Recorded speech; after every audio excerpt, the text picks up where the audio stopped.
I have on the program today my hero in the faith and a hero for lots of other people, Dr. Norman Geisler, and it's an honor to have him on the program today. We're going to be talking about first principles, epistemology, and the existence of God. I am a huge fan of the writings of St. Thomas Aquinas, and it was my love for St. Thomas Aquinas that led me to Dr. Geisler. And in particular, his book many years ago on Aquinas, an evangelical review of Aquinas and where he should be used as a gift to evangelicals. And then Dr. Geisler has recently written a smaller work called God, an Argument from Being. This has to do with issues of epistemology, first principles, and of course, epistemology is simply the discipline of knowledge. How do we know what we know? So that is grounded in what we call first principles of thought. So before we get into all that stuff, I want to introduce Dr. Geisler, and let's see where he's at today and what the Lord is doing in his own life and ministry. So welcome, Dr. Geisler. Well, it's great to be with you. It's an honor for me to talk to you today. I enjoyed our time together down at the Veritas Apologetics conferences over the last few years, and glad to have forged a relationship with you since I have read so much of you and listened to you all of these years. And so I know that you're in, to say it gently, your latter years of life. And so would you tell me a little bit about what David is doing with Norman Geisler International Ministries? Yes, David started Norman Geisler International Ministries to perpetuate the classical view of God and classical apologetics, and connected with evangelism, which he's doing in the East and all over the world. And we do seminars together, and he does seminars there, particularly in China and India and other surrounding countries, trying to get the message to the next generation. Great. So is he taking your writings and using them as a foundation for the merging of apologetics and evangelism? Yes, that's exactly what he's doing.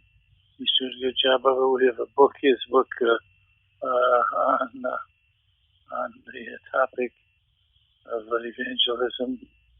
Yes. And so he's taking it a step further and making it meaningful and readable for the next generation.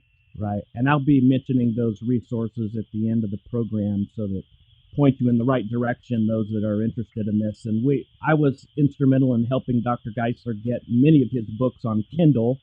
And so a lot of those books are available right now on Kindle. And you have no problem with bookshelf space when you get books on Kindle. So I'm glad for that resource. We deeply appreciate all of your help in doing that. That was a great help in getting the message out.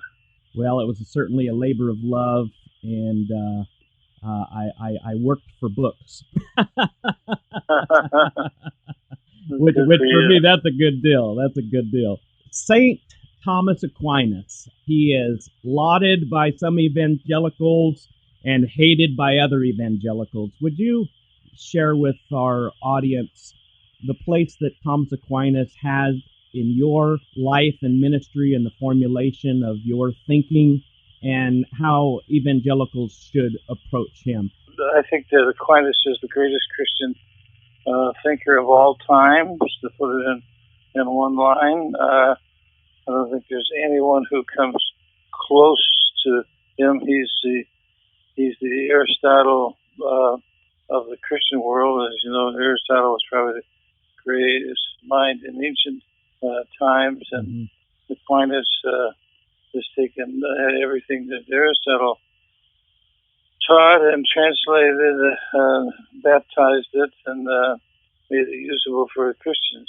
His solving of Parmenian dilemma, the idea that being is composed of act and potency, it was Aristotle who said that beings are separated by being simple but Aquinas actually contributed to that whole dilemma. What you say in your writings, he grabbed the other horn of the dilemma, the non-being aspect, the being and non-being aspect, and so solve the problem that beings differ. As you write, to be or not to be is not the issue, but what kind of being, those Right. that are composed of act and potency. That leads us into an argument for God from being itself. Going back to Aquinas, I remember my first conversation with you talking about when I was finally able to understand Aquinas, and you coined this phrase. It was, I had a intellectual born-again experience. So when was your intellectual born-again experience? I know you went to a Catholic Well, as university. you said, I'm a little bit older, so it was quite a few years ago. I went to Bible college first and learned my Bible and theology, and I had very little ability to articulate that and defend it until I moved over to, I graduated from the Bible college and moved over to Catholic University in Detroit, and they were teaching Aquinas. It was before Vatican II. And I took a course there about, I would say 1960, thereabouts. And I took a course in metaphysics of infinite being. And that was my intellectual conversion to Aquinas when the light bulb went on. I saw, hey, this can defend evangelical Christianity because we have the same metaphysical presuppositions, the same view, the classical view of God, but we don't have a philosophical way of defending it. But Aquinas provided that, and so I saw the value of Aquinas for evangelicals and wrote the book Thomas Aquinas, An Evangelical Appraisal. I wanted it to be called Should Old Aquinas Be Forgot? But they had no sense of humor. They mean the publishers, and they put that in smaller print underneath Thomas Aquinas, An Evangelical Appraisal. Now, you did name it that for the Kindle version. Yeah, okay. Well, when I was on my own, when I wasn't under duress, I was free to do that. You also wrote an interesting book about cremation. Yeah, that's my favorite title of all. Right, share that with the listeners. Well, just the title there. It's titled "Should Christians Make Ashes of Themselves?" I love it. I also love reading your Facebook posts on the current political scene. That's wild, isn't it? What's going on there? Did you see the one yesterday that's getting a lot of response to it, where I was asked to take the pro, and they have a pro and con view on the presidential campaign? Yeah, I did read that. Yep. I read that and shared it myself. Yeah, I sure did. Now, when we consider God as pure act, pure actuality, Exodus 3:14 is a reference to God being pure act, pure being. I am the existing one. So with pure act and simplicity, those doctrines that seem to be philosophically based, would you speak toward that as far as the biblical grounding of that understanding? Because we want to get into epistemology here, and well, I think you're right. And in fact, the early church fathers had the same grounding for it. They believed that it was Exodus 3:14. I am that was the basis for that, and that's what helped them in making the connection with the Greek philosophy, because the Aristotle and the philosophers were not able to come to a pure view of God, a pure biblical view of God, because they didn't have this concept of pure actuality. They had concept of form, and so God became one of the many unmoved movers, a pure form, but they didn't have a composition of act and potency on the level of form or essence. And Aquinas did that, And the best book on that was written by Etienne Gilson, a Thomist philosopher, Being and Some Philosophers, and he's got a chapter titled God and the Greeks, and he showed that the Greeks never got their metaphysical principles and their concept of God together. Mm-hmm. And what was unique about Christianity is that the highest metaphysical principle, actuality, pure act, is identical to the biblical principle of who God is. And once they made that connection, it opened up a whole new world. Now, Aquinas speaks about the light of natural reason. How far can we take that, considering Paul's sermon in Acts 17? And I wrote in my own book that in talking about the one in which we live and move and have our being, that his audience certainly understood that act, potency, distinction within being. Would that be a correct? Yeah, absolutely. Well, in him we live and move and have our being. We have being, but God is being. Right. And once that was understood, that God is being pure and simple, and that we have it, we participate in it, but we are not being. Like we have knowledge, but we aren't knowledge. But God is what he has because he's a simple being. He doesn't have any parts. He can't be partly this or partly that. Once you understand the simplicity of God, that there are no parts or divisions in him, no seams, as it were, and what pure actuality is, then you can see how the biblical and the Christian view of God are one and the same. Right. Now, I like what Peter Kreeft used to say. The God of the philosophers is a small slice of the God of the Bible. The way Aquinas speaks toward the light of natural reason, would you agree that the groping in the darkness is God rewarding that groping by getting a small picture of what ought to be and what is?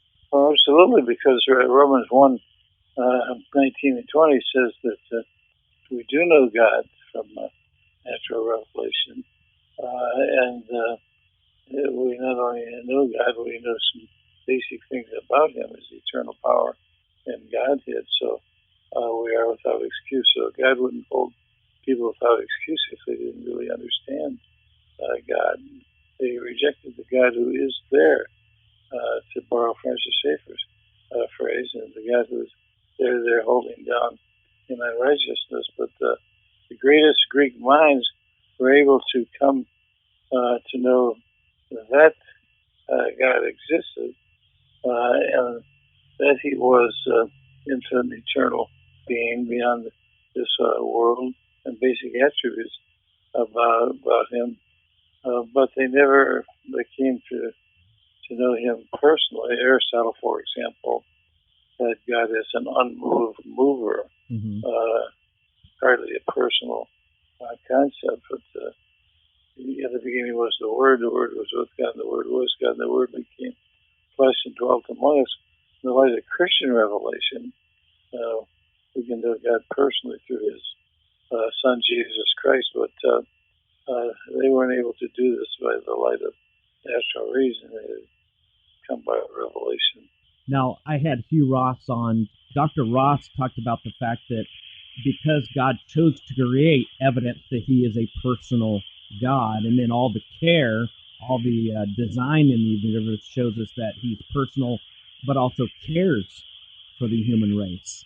The light of creation and what we've been able to ascertain in cosmology and physics is just further proving the Aristotelian notion of an unmoved mover who is the mover of all things. With Aristotle and Aquinas, I know there's a charge against Aquinas that he just took Aristotle and just regurgitated it, but there is significant differences between Aristotle and Aquinas, and that would, first of all, be creation. Is that not correct? Well, yes, Aristotle believed in eternal creation. The universe existed forever. It was dependent on God, but he didn't bring it into existence. It was a dualistic concept, whereas Aquinas believed in creation ex nihilo, out of nothing. There was God God and nothing else, and then God brought everything else into existence. You can't find that in the Greeks, either in Aristotle or in Plato. It was unique to Christianity. Right. And then, of course, today we've come to a place where we can really prove beyond a shadow of a doubt that the universe indeed had a beginning, and therefore a creator. And I like what Aquinas said. It could be proved the universe had a beginning. The conclusion for the existence of God is thoroughgoing at that point. Right. Yeah, actually, it's easier to prove the existence of God than it is the existence of a man, because if something exists and nothing cannot cause something, then something must always have existed eternally. That's a simple little proof of the existence of God. Even Jonathan Edwards used that, but it's based on Thomistic principles that non-being cannot cause being. And if non-being cannot cause being, and something now exists, then there must be something that always existed, because if ever there were a state of nothingness, there would always be a state of nothingness, because nothing can't produce something. The fact that the universe came into existence indicates there must be a God beyond the universe who brought something out of nothing. So Lawrence Krauss's notion that why is there something rather than nothing? It's because nothing is unstable. Yeah.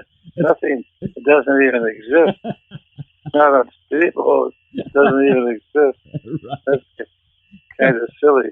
Well, that's like Isaac Asimov.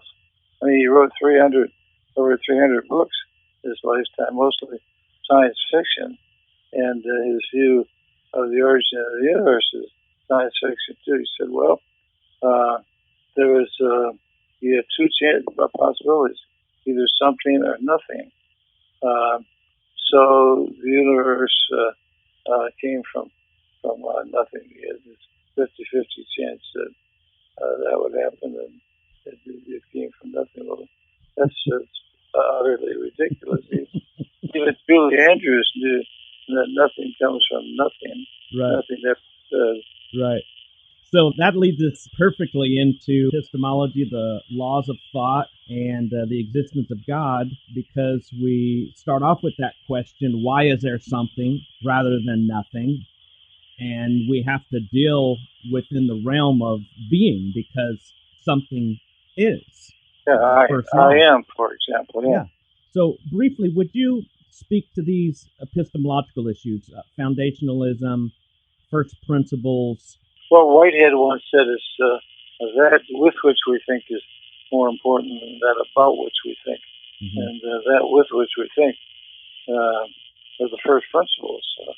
Something is, nothing can produce something. These are something is opposed to nothing. These first principles are absolutely essential for all the rest of thought. You can't even think without them. And they're all undeniable. You can't deny them without affirming them. So the first principle is a principle from which something else follows. That's how Aquinas defined a principle. Mm-hmm. And the first principle is that from which something follows ultimately. And the ultimate first principle, of course, is that being is, and non-being is not. Being is not non-being. Right. Non-being cannot produce being. Once you start understanding that, you see that there's an inseparable relationship between first principles and the existence of God, because first principles lead directly to God. When I discovered that via your writings, I was just blown away. At this point, God becomes a thoroughgoing, logical necessity based on the way that our brains can think and must think. The first three laws of thought, being is being, and being is not non-being, the law of being, the law of identity, and the law of non-contradiction. Speak to that. You can't even deny first principles without invoking them. Would you unpack that a little more for us? Well, it's like saying, I don't exist. You have to exist in order to say that. So you can't deny your own existence without affirming your own existence. And first principles are exactly the same. You can't deny. You can't say being is non-being, because those are opposites, and opposites can't both be true. And you can't say that nothing could produce something, because there has to be something there in order to produce. The very concept of produce implies something is there, so there has to be being there. Act produces act, being produces being. These are fundamental to all thought, and once you start denying them, you're going to have to end up in the self-stultifying position that you don't exist. You have to exist in order to know that. So. Right. As you give the illustration, I cannot speak a word of English. You got to use English in order to deny that you can't speak English, which puts you in an absurdity. Right. So when we march through these first principles and we argue for the existence of God based on that, would you say that, for example, Lawrence Krauss, that guys like this, they're making very pedestrian errors. They're making errors of Logic 101 when they try to redefine nothing as if it was something and then say that the nothing is what brought forth the something because this nothing is unstable, and then that gets put across as deep. It's exactly what the dilemma that Isaac Asimov got in. He said, okay, so you have nothing, and in nothing, he said, there's the potential to become something. Well, in nothing, there's nothing. There's no potential. There's no actual. So they're assuming that there's some kind of being implicit in nothingness. Nothingness is the opposite of being. There can't be being in non-being. Those are absolute contradictories. There's more power, as Asimov said, there's more power in nothing. Well, there's not any power. Power is something. There's enough power in nothing to produce something. No, there's enough power outside of nothingness, namely God, who exists, who's the actuality outside of it. But there's no power in nothing.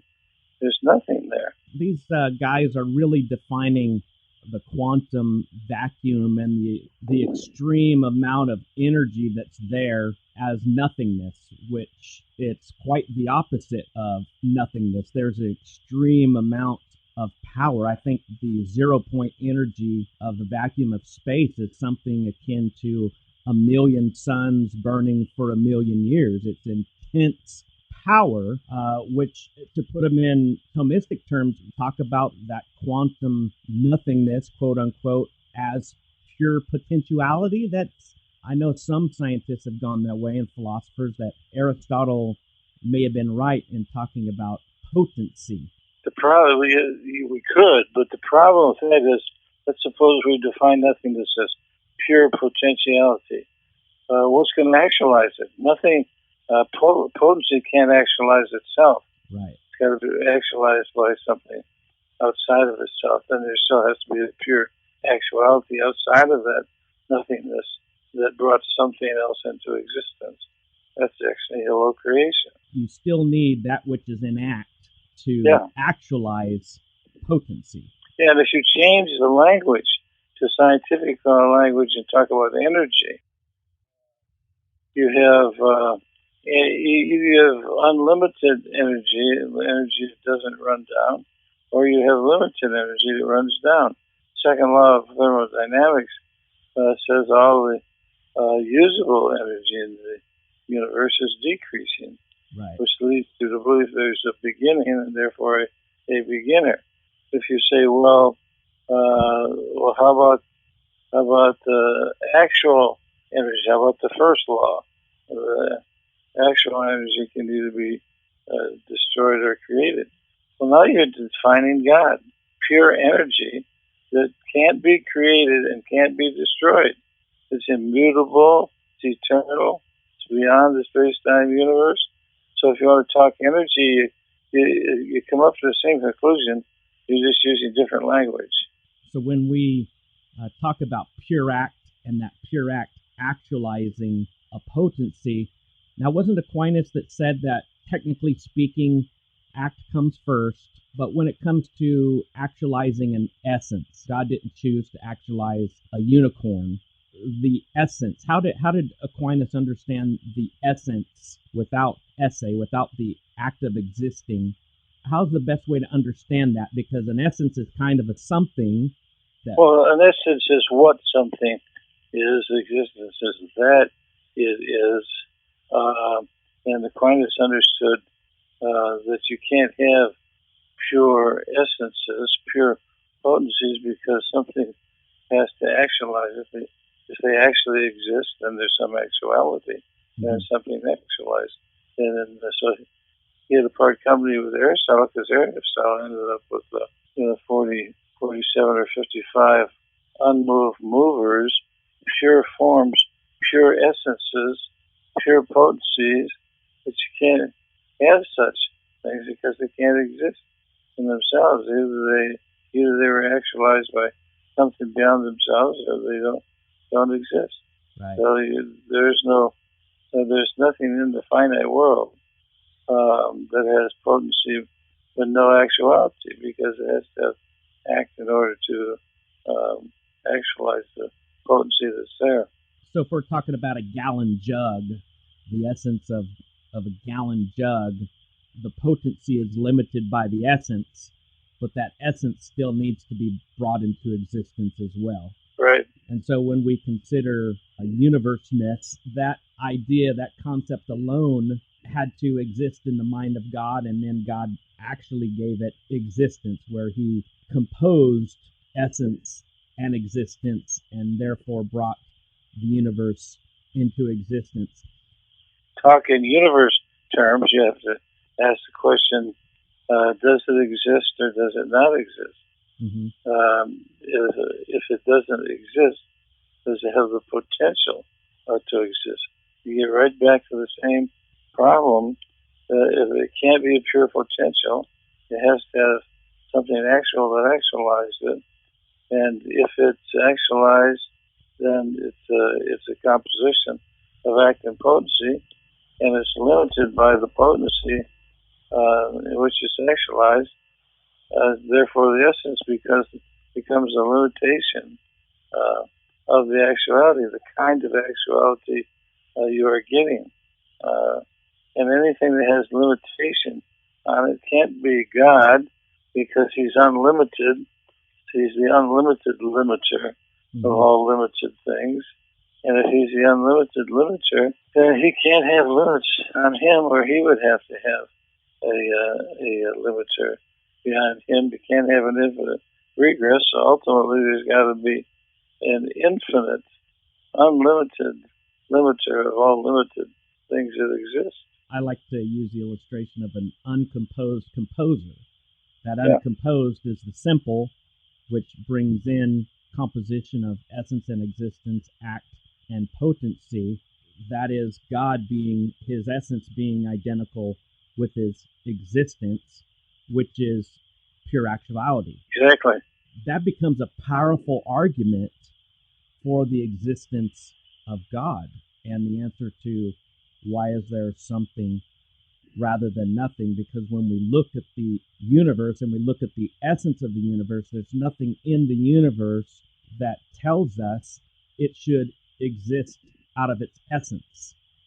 But right. God is different. So when we talk about these laws of thought leading us to this necessary being, would you walk us through that as far as the existence of God is concerned? Well, if something exists, something is either unlimited or limited in its existence. If it's unlimited, it's God by definition. If it's limited, then it must be limited by some cause. It gives a cause. is what gives limitation to the kind of existence it is. So if there's anything in the universe that's limited, and that's all there could be in a universe because it has boundaries. If it doesn't have boundaries, it's unlimited. It's God. So you have to have, if you have a limited being, you have to have an unlimited limiter to limit it. If you have unlimited being to begin with, that's God. So either you start with God, an unlimited limiter, or you end with God, the first step after limited being, because the first step after limited being is not another limited being. It's an unlimited being that limits it. So that's a shortcut to God. If you want to take the even shorter cut, take the one that Jonathan Edwards used that I alluded to earlier. Mm-hmm. The something that exists, I do, for example. If something now exists, then something must have existed forever. Because if something ever existed, it must always exist because nothing can't produce something. Right. If nothing can't produce something, and something exists, then you got to have something that produced it out of nothing, i.e. God. In your little booklet, and I encourage everybody to pick this up on Kindle, and you say the proceeds go to needy kids. Your own kids? Yeah, mine, yeah. Yeah, right. All the proceeds of the book go to help needy children. Ours. Yeah, right. This march from first principles, which is the way we think, how we get knowledge, and I know we don't have time to get into an entire theory of knowledge, but this is the way we must think. Information comes in via sense perception. We're not total tabula rasa, but we come with I like to say, a pre-installed DOS system. Our hard drive is empty, but we have this pre-installed software system that allows us to bring in information by sense perception, and those laws of thought help us in bringing in this sense perception, the things from the five senses. Would you speak to that very briefly? Because this is important on how we know God exists. Obviously, we don't know God's existence intuitively. If we do it intuitively, then God would be directly informing our mind. It would be the beatific vision that's heaven. Mm-hmm. As long as we're knowing in a changing way, which we do, as we go from a state of not knowing to a state of knowing, that's a change there, and we change in our knowledge even after that point. So if there's change in our knowledge, then there has to be ultimately some knowledge in which there's no change, because we have knowledge, but there would have to be knowledge in order for us to have it. And so everything that has knowledge depends on something that is knowledge, i.e. God, who is the ultimate knower. So no matter where you start with knowledge, you start with being, you're going to end in the same place, because these first principles guide you there immediately. And first principles we've already talked about. Some of them, being is, non-being is not, being is not, non-being, and either being or non-being can't produce being. All of those principles, if you start analyzing them, those principles, you come to the conclusion that ultimately there has to be a being which is infinite, no limitations whatsoever in it, because being cannot be caused by non-being. So the being that causes being must be being in order to cause it, because you can't give what you haven't got. You can't produce what you don't possess. So the being that is caused to be is caused to be by a being that cannot be caused to be, but it is the cause of all being.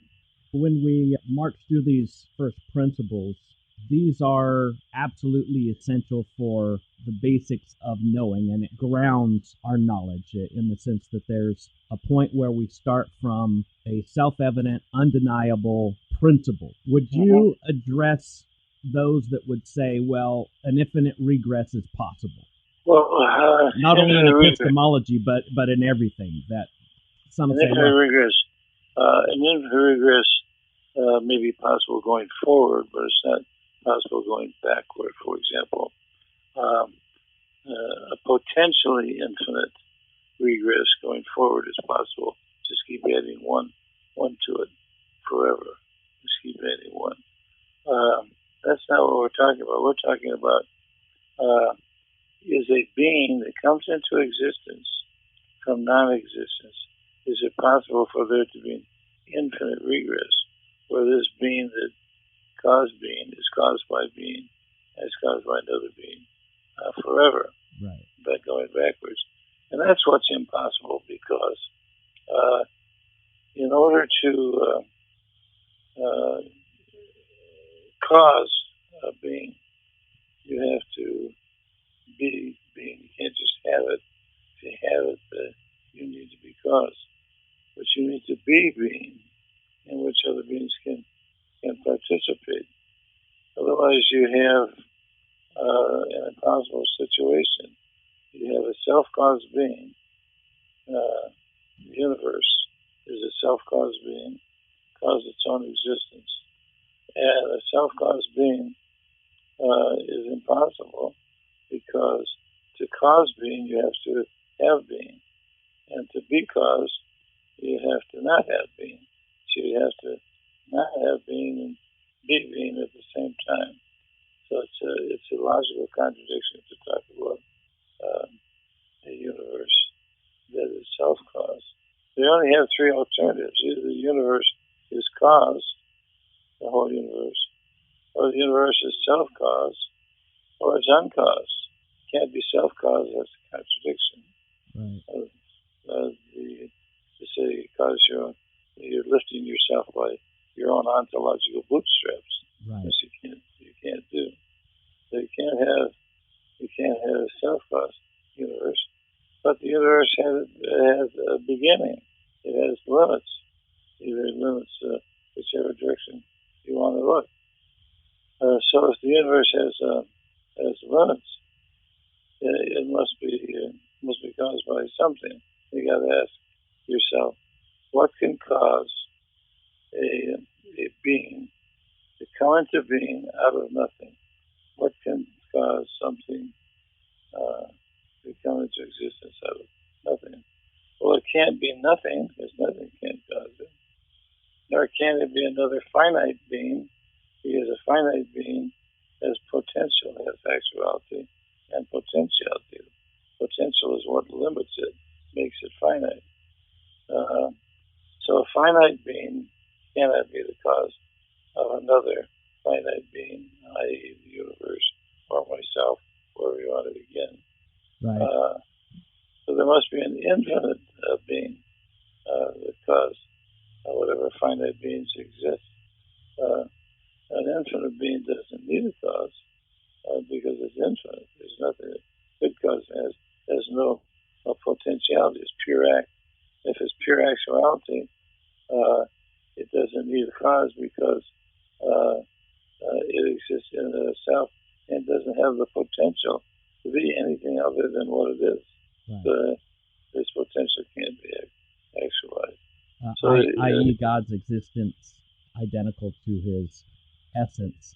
It seems like, I was just reading There Is a God, Anthony Flew, his conversion to theism, how he had backed up the Humean idea of causation at first, but then the answer was that all of these cause-effect relationships, this infinite chain of contingent cause-effects, don't somehow answer themselves in and of themselves. There's still something necessary that needs to bring forth contingent being, and that is one of those principles that you mentioned, that necessary being brings forth contingent being, and the answer for a chain of contingent beings cannot be in itself, no matter how long the chain is. You're right. Because you always have potency there. And if you always have potency, you have to have some actuality outside the series in order to give the series actuality. Yeah, I've heard it explained. The explanation of why the train moves is not answered in an infinite amount of cars. You got to have the locomotive to move it. That's right. So, Dr. Geisler, I thank you so much for being on the program today. Again, it was a pleasure for me to talk to you about these issues. My privilege to chat with you, and this is what we're going to do in heaven when we try to explore more fully the depth and profundity of these principles of being, Right. God, and who we are. Well, I would like to make an appointment with you sometime in eternity future that you and I and Aquinas can sit down and talk about some of this stuff.